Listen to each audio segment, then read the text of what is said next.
सदाशिव गोवंडे नावाचे त्यांचं लग्न होतं आणि आपल्या मित्राच्या लग्नामध्ये आपणाला बोलावले म्हटल्यानंतर ज्योतिराव मोठ्या आनंदामध्ये त्या मित्राच्या लग्नाला गेले आणि लग्नामध्ये जी वरात सुरू झालेली होती त्या वरातीमध्ये ते आपल्या मित्राच्या समवेतच चाललेले होते।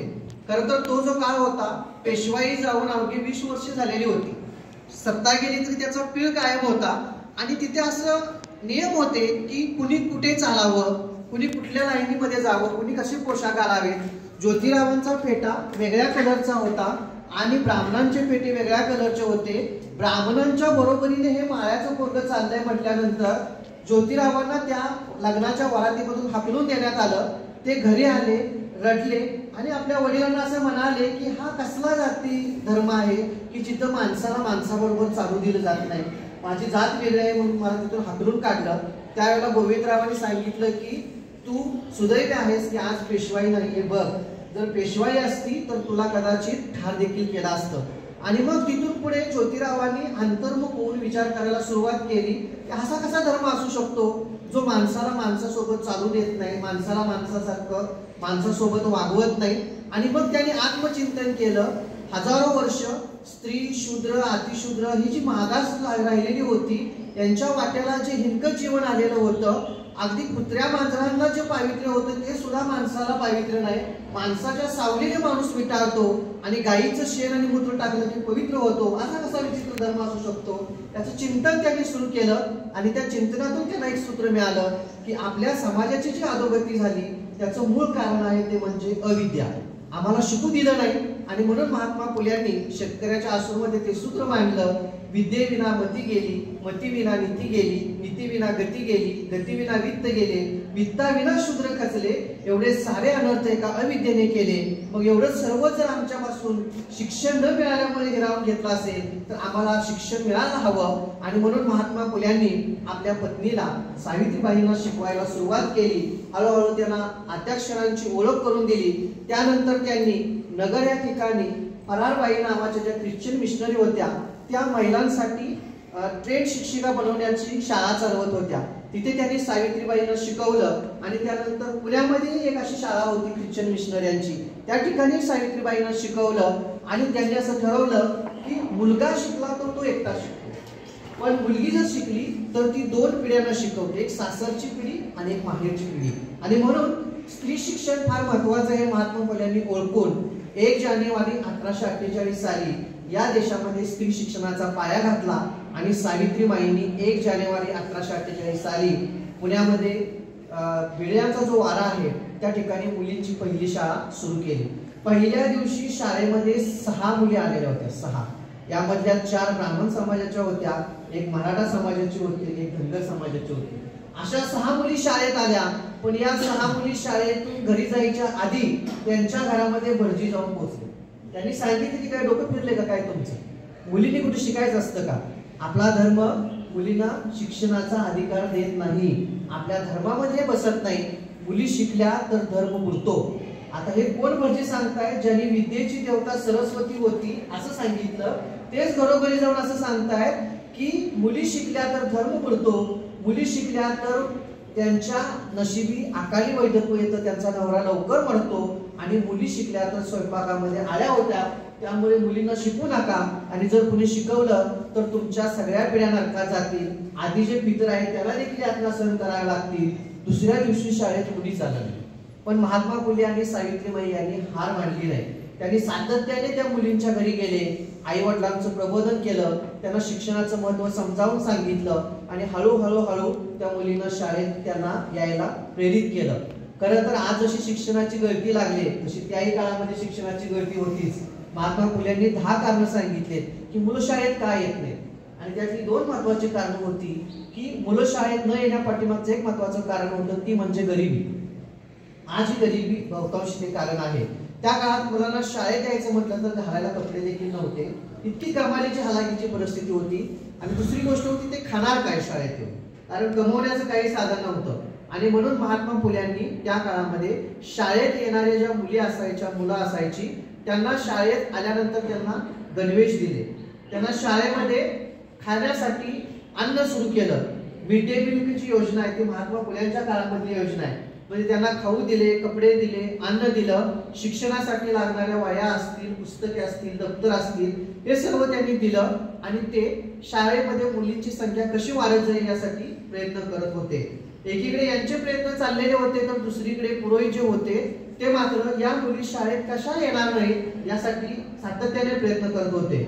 आई वडिलांच्या त्यांची मनं बदलण्याचा प्रयत्न करू पाहत होते, पण त्यात यश न आल्यामुळे मग त्यांनी सावित्रीबाईंना त्रास द्यायला सुरुवात केली. सावित्रीबाई शाळेमध्ये निघाल्या मुलांना शिकवायला की त्यांच्या अंगावरती शेण टाकायचं, दगड टाकायचे, घाणेरडं पाणी टाकायचं, उष्टखरकट टाकायचं. पण सावित्रीबाई तशा अवस्थेत त्या शेणाने माखलेल्या साडी, घाणेरड्या जे काही टाकलेलं असेल, केर कचरा असेल, त्या सगळ्या अवस्थेत ती साडी जी होती ती तशीच अंगावर घालून शाळेत जायच्या. तिथे गेले की त्या साडी बदलायच्या, ती साडी धुवून टाकायच्या आणि दुसरी साडी नेसून दिवसभर अध्यापन करायच्या, पुन्हा घरी यायच्या. घरी येताना तोच तो नित्यक्रम चालू असायचा. पण सावित्रीबाईंनी ते सगळं सहन करत गेल्या. त्यावेळेला असं परिस्थिती सारखी उद्भवल्यानंतर काहीतरी करायला हवं म्हणून महात्मा फुले यांनी एक तिथे त्यांच्यासोबत एक शिपाई नेमला जो अंगाने धडधाकट होता आणि मग तो त्यांच्यासोबत नेहमी यायला लागला, जायला लागला. त्याने त्याचं एक आठवण लिहिलेली आहे. त्या आठवणीमध्ये तो असं म्हणतो की सावित्रीबाईंना जेव्हा अंगावरती शेण टाकलं जायचं, दगड मारले जायचे, तेव्हा सावित्रीबाई असं म्हणाल्या की माझ्या बांधवांनो, तुम्ही जे माझ्या अंगावरती शेण टाकताय, दगड टाकताय, ही मी फुले म्हणूनच चिंती आहे. तुम्ही काय करताय तुम्हाला कळत नाही, पण मी काय करते मला कळतंय. आज तुम्हाला माझ्या शिक्षणाची, माझ्या ज्ञानाची, माझ्या कामाची किंमत नसेल, पण एक दिवस असा येईल की तुम्हाला त्याची किंमत कळेल. आणि आज खऱ्या अर्थानं तो दिवस आला की ज्या पुण्यामध्ये सावित्रीबाई फुलेंच्या वरती दगड मारले, शेण मारलं, ज्या लोकांनी सावित्रीबाईंना नावे ठेवली त्याच लोकांना परिस्थितीच्या अनुरूप वागावं लागलं आणि पुणे विद्यापीठाचं नाव बदलून सावित्रीबाई फुले पुणे विद्यापीठ करावं लागलं. हे क्रांतिकारी कार्य सावित्रीबाईंचं होतं, ते लक्षात घ्यायला हवं. आपण एखादं चांगलं कार्य करायला गेलो, थोडा जरी त्रास झाला तर जाऊ दे म्हणून सोडून देतो, पण सावित्रीबाई अशा मागे हटल्या नाहीत. त्यांनी नेटाने हे कार्य पुढे सुरू ठेवलं. आणि हे शिक्षण म्हणजे नुसतं शिक्षण होतं का, यायचं अध्याक्षराची ओळख करायची, निघून जायचं, अशा प्रकारचं हे शिक्षण कार्य नव्हतं. सावित्रीबाईंना जे अभिप्रेत शिक्षण होतं ते कसं होतं, जीवनातील खरे खोटे करू लागले पाहिजे आणि लढण्यासाठी बळ मिळू लागले पाहिजे. शाळेत आल्यानंतर मुलांना स्वतःची स्वतंत्र बुद्धिमत्ता विकसित त्यांची करायची, त्यांना स्वतःच्या बुद्धीने विचार करता यायला हवा, स्वतःची ज्ञान निर्मिती त्यांना करता यायला हवी. अशा पद्धतीची मुलं मुली घडवण्याचं काम इथं चाललेलं होतं. त्यांच्या शाळेतील अनेक उदाहरणं देता येतील, पण 3-4 उदाहरणं मी तुमच्या डोळ्यासमोर ठेवतो. पहिलं उदाहरण आहे आता पहिलीमध्ये शिकणाऱ्या एका मुलीचं. 1852 साली शाळेची परीक्षा झाली. ही शाळेची परीक्षा व्हायच्या आधी पुणे ऑब्झर्वर नावाचं त्या काळामध्ये वर्तपत्र असायचं, निघायचं ते. त्यामध्ये एक सुंदर लेख निघालेला आहे. पुणे ऑब्झर्वर मध्ये सरकारी शाळेमध्ये शिकणाऱ्या एका शिक्षकाने त्याच्यामध्ये एक लेख लिहिलाय आणि त्या लेखामध्ये असं लिहिलंय की आता लगेचच शाळेची परीक्षा येईल आणि या शाळेच्या परीक्षेमध्ये सरकारी शाळेमध्ये शिकणाऱ्या मुलांच्या पेक्षा सावित्रीबाई फुलेंच्या शाळेत शिकणाऱ्या मुली अधिक प्रगत आहेत हे लवकरच सिद्ध होईल. संख्या किती होती, जसं आता प्राचार्य सरांनी सांगितलं, त्या काळामध्ये 1852 ला पुण्यामध्ये मुलांची जी सरकारी शाळा होती त्या शाळेच्या 10 पट अधिक संख्या मुलींची सावित्रीबाई फुलेंच्या शाळेमध्ये होती. हे का, तर त्यांना शिक्षणाची गोडी लावलेली होती, त्यांना शिक्षणाची आवड लावलेली होती. त्या काळामध्ये सावित्रीबाई फुले आणि महात्मा फुले यांनी शिक्षणाच्या जोडीनेच मुलांना इंडस्ट्रियल स्किल दिलेले होते. आज NEP आलं पा आणि आज मुलांना कारखान्यामध्ये जाऊन इंटर्नशिप करा आणि काही शैक्षणिक ज्ञान घ्या, सुतारकाम कसं करायचं, लोहार काम कसं करायचं हे सांगितलं शिक्षण आज आलंय. कदाचित 1-2 वर्षात तुम्हाला त्याची अनुभूती येईल. या पहिला कोणी असतील तर कारखान्यामध्ये जाऊन कसं काम करायचं ते कौशल्य घ्यायची अनुभूती तुम्हाला येईल. पण त्या काळामध्ये 4थीतल्या मुला मुलींना औद्योगिक शिक्षण हे कंपल्सरी होतं. त्याच्या जोडीलाच माळी काम कसं करायचं, बागकाम कसं करायचं, सुतारकाम, लोहार काम ही कला देखील शिकवली जायची. शिक्षण घेताना मातीमध्ये काम करण्याची कुणालाही लाज वाटता कामा नये, ते त्याने आनंदाने स्वाभिमानाने करावं हे देखील त्यांना शिकवलं जायचं. आणि या सगळ्या गोष्टी बघून त्यांना अशी भीती वाटायला लागली की आमच्या सरकारी शाळेतील मुलांच्या पेक्षा या सावित्रीबाईंच्या शाळेतील मुली आमच्यापेक्षा वरचढ ठरतील आणि मुलांना शर्मेने मान खाली घालावी लागेल अशी परिस्थिती लवकरच येईल असं त्यांनी भाकीत केलं. आणि खऱ्या अर्थानं 1 वर्षात ते पूर्ण देखील झालं. 1852 साली दादोबा तरखडकर जे होते शाळेचे ते अधीक्षक होते, त्यांनी परीक्षा घेतली पुण्यामध्ये. 1852 साली विश्रामबाग वाड्यामध्ये जी परीक्षा झाली ती परीक्षा पाहायला पुण्याच्या परिसरातून 3000 लोक गोळा झाले होते. आता मुली पाहायला जातात हे माहित आहे, परीक्षा पाहायला आजकाल कोण जात नाही, आजकाल आदर कॉपी पुरवायला जातात. पण परीक्षा हा बघण्याचा विषय असतो आणि 3000 लोक त्या काळामध्ये परीक्षा कशी असते ती बघायला आलेले होते. पहिली इयत्तेतल्या एका मुलीला इंग्रजीमध्ये प्रश्न विचारले. त्या काळामध्ये मुलींना पहिलीपासून इंग्रजीचं शिक्षण होतं आणि त्या मुलीनं खूप सुंदर अशी उत्तरं दिली. ती जी मुलगी आहे पहिलीतली, तिच्या आई वडिलांनी एकदा सावित्रीबाईंच्याकडे तक्रार केली होती. ती तक्रार अशी होती, आमच्या मुलीचं कसं व्हायचं काही कळेना. सावित्रीबाई म्हणाले काय झालं? अहो रात्री 12 वाजले तर ती वाचत बसलेली असते, अजिबात झोपत नाही, पुण्याची तोफ वाजल्यानंतरच ती झोपते. आमच्या 17 वर्षाच्या इतिहासामध्ये असे एकही पालक आलेला नाही की आमची मुलगी इतका काळ वाचत असते, आमचा मुलगा इतका काळ वाचत बसते. हा आता मोबाईल बघत बसतात पण वाचन करता म्हणून कोणाची तक्रार येत नाही. आणि जगामध्ये वाचन करून वेगळा झाला अशी एक इतिहासामध्ये नोंद आहे. वाचन करून बाबासाहेब आंबेडकर होता येते लक्षात घ्या, मोबाईल बघून होता येत नाही.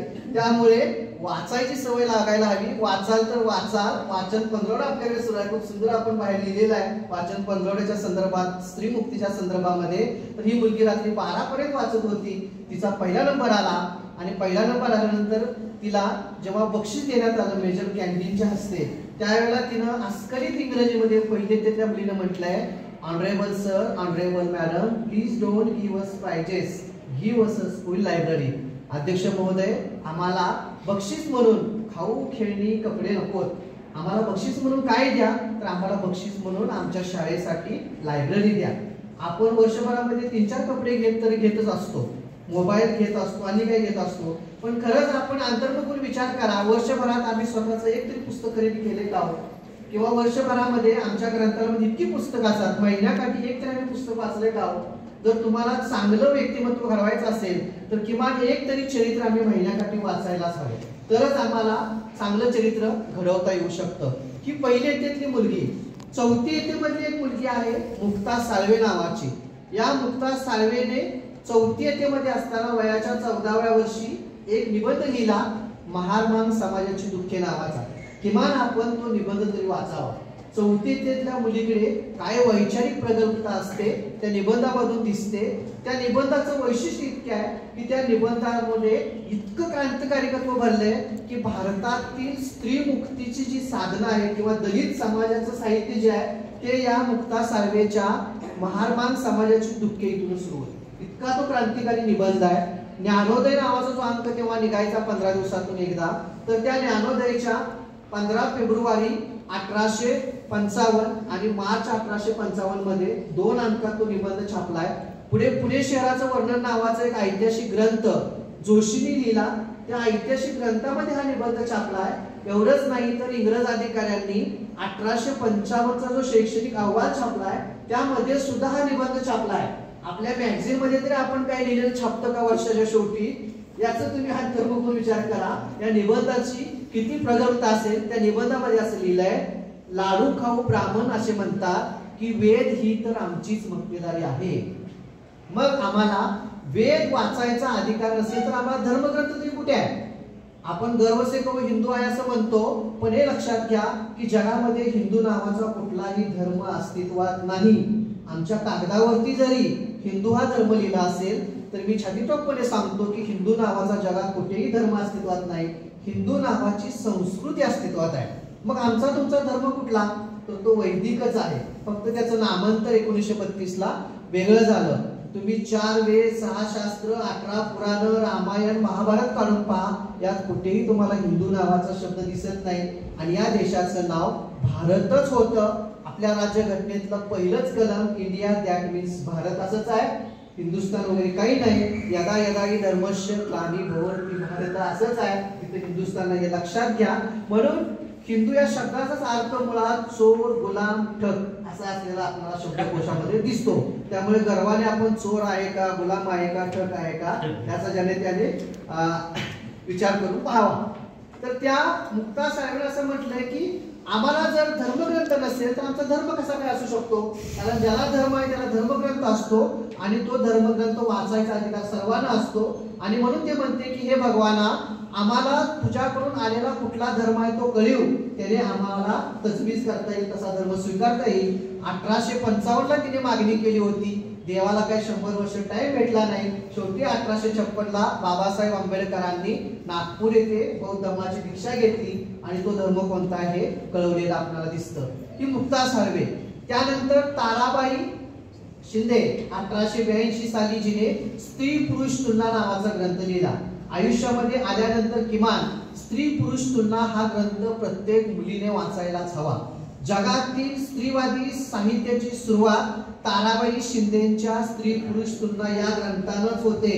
त्यांच्या नंतर किमान 30-35 वर्षानंतर स्त्री मुक्तीचे आंदोलन युरोपमध्ये उभा राहिले. पण त्या आधी आपल्याकडे ती आंदोलन उभा राहिलेली दिसतात. ताराबाई शिंदेचा जर स्त्री पुरुष तुलना ग्रंथ वाचला तर अमेरिकेतील देखील इतकं जहाल आजकाल कुठला अनुभव तयार झाला नाही. त्यापेक्षाही विस्फोटक मांडणी त्या ताराबाई शिंदेच्या ग्रंथात आहे. आपण कधीतरी ती वाचली पाहिजे. तानुबाई बिर्जे नावाची या देशातील पहिली महिला संपादिका ज्ञानोदयाची, ती देखील सावित्रीबाई फुलेंची विद्यार्थिनी आहे. अशा कितीतरी उदाहरणं आपल्याला सांगता येतील. असे विद्यार्थी त्यांनी घडवले. मग आज आम्ही काय करतोय? आम्हाला सावित्रीबाईंनी जी ज्ञान साधना दिली ती कशासाठी दिली? सोमवार पेठेमध्ये, मंगळवार पेठेमध्ये, बुधवार पेठेमध्ये बसून अथर्व शीर्ष वाचण्यासाठी दिली का? काय वाटत असेल त्यांच्या मनाला? ज्या बुधवार पेठेमध्ये बेडेवाड्यामध्ये सावित्रीबाई फुलेंनी शाळा सुरू केली, त्याच बुधवार पेठेच्या बेडेवाड्यात दगडूशेठ हलवाईच्या गणपतीच्या पुढे बसून 2-2 हजार महिला अथर्व शीर्ष वाचतात. तेव्हा सावित्रीबाईंना किती यातना होत असतील. यासाठी त्यांनी हालापष्ट्या सहन केल्या का? तुमच्यासाठी त्यांनी शिक्षण मिळावं यासाठी स्वतःच्या घराचा त्याग केला. वडील ऐकत नाहीये. ज्योतिराव शिक्षणाची जी मोहीम हाती घेतली ती सोडत नाही म्हटल्यानंतर या भटजींनी ज्योतिरावांच्या वडिलांना गाठलं आणि त्यांना सांगितलं, एक तर तुमच्या मुलाला शिक्षणाचं कार्य सोडायला सांगा, नाही तर तुम्हाला मी वाळीत टाकू. तेव्हा ज्योतिरावांनी आपल्या वडिलांना सांगितलं की मी शिक्षणाचं कार्य सोडणार नाही, मी माझं राहतं घर सोडेन. ज्योतिरावांनी आणि सावित्रींनी आपलं राहतं घर सोडलं पुण्यातलं, पण तुमच्या आमच्यासाठी जे शिक्षणाचं कार्य चालू होतं ते सोडलं नाही. जेव्हा ते राहत्या घरातून बाहेर पडले तेव्हा पुण्यामध्ये एकाही हिंदू म्हणणाऱ्यांना त्यांना घरात जागा दिली नाही राहायला. त्यावेळेला उस्मान शेख नावाच्या एका मुस्लिम बांधवांना त्यांना घरात राहायला जागा दिली. त्यांच्या घरामध्ये राहिले ते फातिमा शेख आणि सावित्रीबाई यांनी मिळून शिक्षणाचे जे कार्य होतं ते पुढे चालू ठेवलेलं आपल्याला दिसतं. मित्रांनो, धर्मग्रंथांची भीती नेहमीच घातली जाते. आजचे जे धर्मग्रंथ पवित्र आहे म्हणून सांगितले जातात, त्याच धर्मग्रंथाने आम्हाला शेकडो वर्ष शिक्षणापासून, सगळ्या सुविधापासून वंचित केलं. टिळकांना एकदा विचारलं होतं की तुम्हाला हिंदूंचा धर्मग्रंथ म्हणून कोणता ग्रंथ अभिप्रेत आहे? त्यावेळी टिळकांनी असं म्हटलं होतं की वेद जाणतो तो हिंदू. म्हणजे भगवद्गीता वगैरे जरी म्हणायचं असलं तरी तो हिंदूंचा काही धर्मग्रंथ नाही. खरा ग्रंथ आहे तो वेद, आणि वेदामध्येही ऋग्वेद हा सगळ्यात महत्वाचा आपला ग्रंथ मानला जातो वैदिकांचा. बरं, महात्मा फुलेंनी जेव्हा हे शिक्षणाचं कार्य सुरू केलं तेव्हा अनेक वर्ष असे म्हणाले की धर्मग्रंथामध्ये हे नाहीये, मुलींनी शिकावं आणि म्हणून तुम्ही त्यांना शिकवू नका. आता तुम्हाला असा प्रश्न पडला पाहिजे की का बरं नसेल धर्मग्रंथात मुलींनी शिकावं? महात्मा फुलेंनी खूप सुंदर चिकित्सा याची गुलामगिरी ग्रंथात केली. आयुष्यामध्ये येऊन कधीतरी गुलामगिरी ग्रंथ वाचायला हवा. आमच्या गुलामीची कारणं काय ते कळतील. महात्मा फुलेंनी त्यामध्ये असं सांगितलंय की ऋग्वेदामध्ये एकूण 10 प्रकरण आहेत आणि त्यातलं जे 10वं प्रकरण आहे त्यातलं 90वं जे सूत्र आहे पुरुष सूक्त नावाचं, त्यामध्ये या सृष्टीची उत्पत्ती कशी झाली हे लिहिलंय. प्रत्येक धर्मग्रंथामध्ये, मग तो वैदिकांचा असो, ख्रिश्चनांचा असो, मुस्लिमांचा असो, कुणाचाही असो, सृष्टीची उत्पत्ती कशी झाली हे लिहिलेलंच आहे. आपल्याकडे वैदिक ग्रंथामध्ये सृष्टीची उत्पत्ती कशी झाली हे सांगताना असं सांगितलंय की ब्रह्मदेव जो आहे ना त्याने एका विराट पुरुषाचं रूप धारण केलं आणि ब्रह्मदेवाच्या 4 अवयवापासून 4 वर्ण निर्माण झाले. ब्रह्मदेवाच्या डोक्यापासून ब्राह्मण झाले, ब्रह्मदेवाच्या दोन्ही बाहूंपासून, हातांपासून क्षत्रिय झाले, ब्रह्मदेवाच्या दोन्ही मांड्यांपासून वैश्य झाले आणि ब्रह्मदेवाच्या दोन्ही पायांपासून शूद्र झाले. अशा प्रकारे या 4 वर्णांची निर्मिती झाली. मग महात्मा ज्योतिराव फुले असं म्हणाले, अहो असं वेदामध्ये लिहिलंय पण खरं आहे का? तेव्हा त्या काळचे जे धर्ममार्तंड होते ते असं म्हणाले की वेद म्हणजे काही साधा सुद्धा ग्रंथ नाही. धर्मपंडितांचं असं सांगणं आहे की कुठलाही धर्मग्रंथ असो तो देवानेच लिहिलाय. तर तुम्ही आम्ही लिहिले नाही, किंवा देवदूत येऊन त्याने लिहिलाय, देवाने त्यांना सांगितलं आणि त्याने लिहिलाय, त्यामुळे त्यातला शब्द ना शब्द खरा असतो, त्याच्याविषयी अजिबात आक्षेप घ्यायचा नाही. आणि तो किती खरा असतो? त्रिकालबाधित सत्य असतं. कुठलाही काळ असो, मग तो द्वापारयुग असो, त्रेतायुग असो, सत्ययुग असो किंवा कलियुग असो, त्या ग्रंथात लिहिलेला शब्द न शब्द खरा आहे. त्याला महात्मा फुले यांनी त्यांना काही प्रश्न विचारले, ते प्रश्न आजही तितकेच लागू होतात. महात्मा फुले असे म्हणाले की ब्रह्मदेव जेव्हा सृष्टीवरती एकटाच होता आणि त्याला गर्भ राहिला, तेव्हा महात्मा फुले असे म्हणतात की गर्भ राहण्यासाठी स्त्री आणि पुरुष ते दोघे असावे लागतात आणि दोघांचं मिलन असावं लागतं. कारण त्या काळामध्ये काही सायन्स एवढं पुढे गेलेलं नव्हतं. स्त्रीचं काही पेशी काढल्या, पुरुषाच्या काही पेशी काढल्या, बाहेर कृत्रिमरित्या त्या एकत्रित केल्या आणि एका नवीन प्रजातीला जन्म दिला किंवा बाळाला जन्म दिला. एवढं सायन्स तेव्हा अद्याप प्रगत झालेलं नव्हतं. त्यावेळेला जन्म द्यायचा असेल तर स्त्री पुरुषांचं मिलन होणं गरजेचं होतं. तर ते महात्मा फुले असं म्हणाले की जर ब्रह्मदेव एकटाच होता सृष्टीमध्ये आणि दुसरं कुणीच नव्हतं, मग ते कसे काय गरोदर राहिले? संभवच नाही. ठीक आहे, म्हणजे राहिले तर राहिले, पण नुसतं मिलन होत झाल्यानंतर काय बाळ जन्माला येत नाही. त्या बाळाचा गर्भ कुठेतरी वाढावा लागतो ना, किमान 7 महिने तरी वाढावा लागतो. त्याच्या आत काय ते बाळ जन्माला येत नाही, आलं तर ते जिवंत राहत नाही. मग महात्मा फुले असं म्हणतात की त्या जो विराट पुरुष होता, त्या विराट पुरुषाच्या तोंडातून किंवा डोक्यातून ब्राह्मण आले, बाहूतून क्षत्रिय आले, मांड्यातून वैश्य आले आणि पायातून शूद्र आले. ही जी 4 बाळक ब्रह्मदेवाच्या त्या विराट पुरुषाच्या शरीरातून आली, त्यांचा गर्भ नेमका कुठं वाढत होता? कारण प्रत्येकाचा आता गर्भ वेगळा वाढला पाहिजे. 4 बाळ 4 ठिकाणी यायचे असतील तर महात्मा फुले त्याच्याही पुढे जाऊन म्हणतात, बाळ ब्राह्मणाचा असो की बाळ शूद्राचा असो, भूक काय जात आणि वर्ण पाहून लागत नाही, भूक ही सगळ्यांनाच लागते ना. मग ब्राह्मणाचा मुलगा रडायला लागल्यानंतर, ब्राह्मणाचं बाळ रडायला लागल्यानंतर या विराट पुरुषाने त्याला स्तनपान कुठून केलं, आणि शूद्राचं बाळ रडायला लागल्यानंतर त्याला स्तनपान कुठून केलं? कारण शरीराचा तो अवयव शाबूत ठेवायचा असेल तर मग तशा पद्धतीचे सगळ्या योनी तयार झाल्या पाहिजेत, गर्भ तयार झाले पाहिजे, स्तन तयार झाली पाहिजे. असं काय होतं का? पुढे पुढचा प्रश्न विचारतात की जाऊ द्या त्या काळातलं, आजच्या काळाविषयी आपण बोलू. धर्मग्रंथामध्ये जर सगळं त्रिकालबाधित सत्य असेल तर आजही तसंच होत असेल ना हो. मग आम्ही तुमच्या घरी येतो आणि एका ब्राह्मण बहिणीचं बाळंतपण पाहतो, खरंच तुम्ही तोंडातला जन्म घेतात आहोत? नसेल तर तुम्ही आमच्या घरी या आणि आमच्या एका शूद्र बहिणीचं बाळंतपण पहा, खरंच आम्ही पायातून जन्मतो आहोत? जर तुम्ही तोंडातून येत नसाल, आम्ही पायातून येत नसू, तर मग कशासाठी आधार लावता त्या चांगल्या वेदांचा आणि हा भेदभाव मांडता? आता तरी हा भेदभाव दूर करा आणि सगळी माणसं समान आहेत असं माना आणि पुढे वाटचाल करूया. पण भटजी ऐकतील ते नवल, कधीच त्याने ऐकलं नाही. प्रचंड त्यांना त्रास दिला, तेवढ्यावरती ते थांबले नाहीत. शेवटी त्यांनी महात्मा फुलेंना आणि सावित्रीबाईंना या शिक्षण कार्यापासून दूर करण्यासाठी मारेकरी पाठवले. त्या काळामध्ये 2 मारेकरी पाठवले. त्यांना किती रुपये दिले होते? 1,000 रुपये. आता 1,000 म्हणजे आपल्याला साधी सुधी गोष्ट वाटते. त्या काळात जर आपण विचार केला तर तेव्हा सोनं 1.5 रुपया तोळा होतं. तुम्ही कल्पना करून पहा की 1.5 रुपया तोळा सोनं होतं त्यावेळेला. 1,000 रुपये एकाला दिलेले होते. त्यावेळेला एक मजूर पूर्ण 1 महिना राबल्यानंतर त्याची 1 रुपया मजुरी होती. अशा काळामध्ये 1,000 रुपये कुणी गोळा करून दिले असतील हो? कशासाठी दिले असतील? या मुलींना शिक्षण कार्य जे काय देत आहेत सावित्रीबाई फुले, महात्मा फुले, ते काम बंद पडावं म्हणून. कारण त्यांना माहित होतं की शिकल्यानंतर पुढे काय होणार आहे. आज जी चित्र दिसते ना ती त्यांना त्या काळात दिसत होतं आणि म्हणून हे चित्र थांबावं यासाठी त्यांनी हे मारेकरी पाठवले.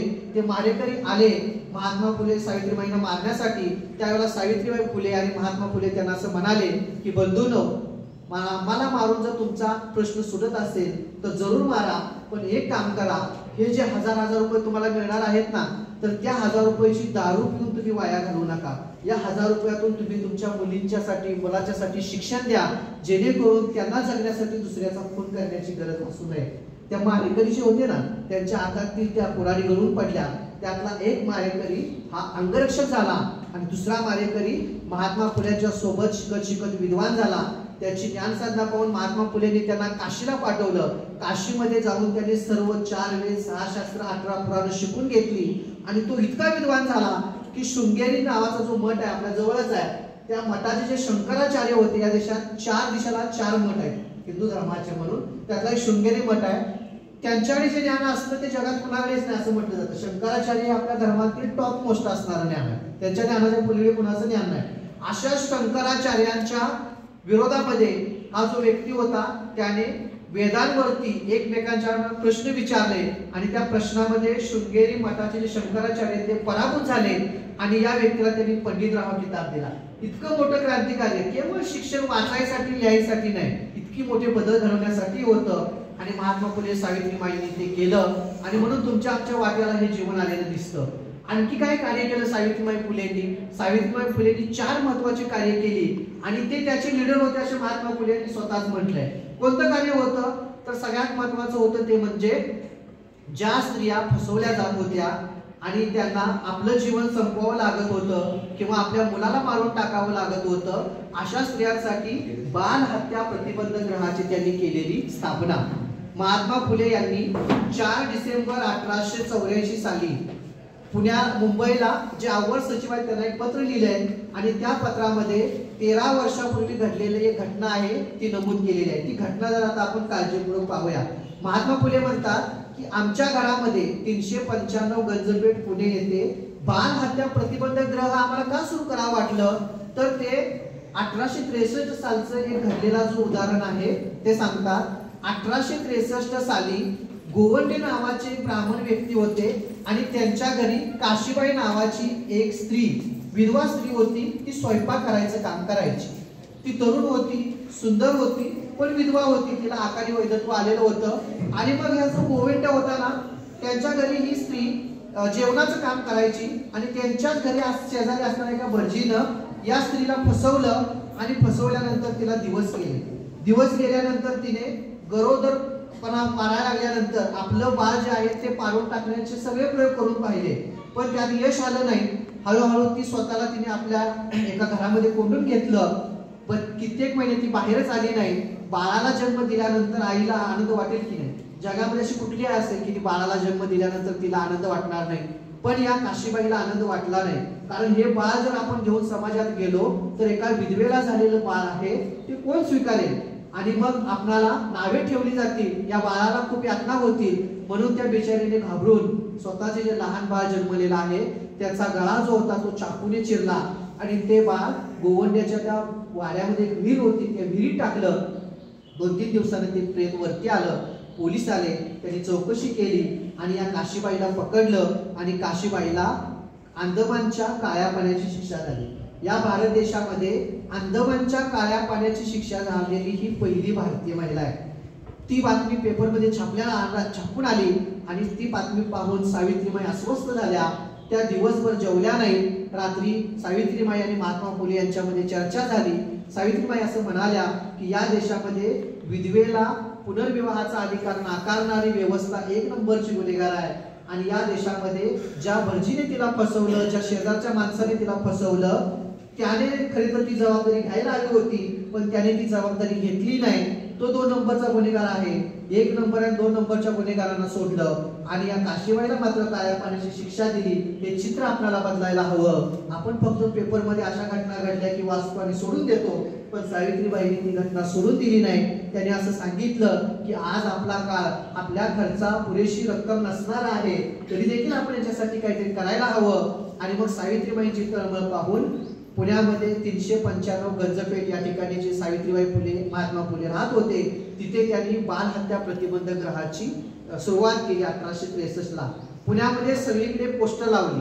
पोस्टरचं टायटल होतं काळे पाणी टाळण्याचा उपाय.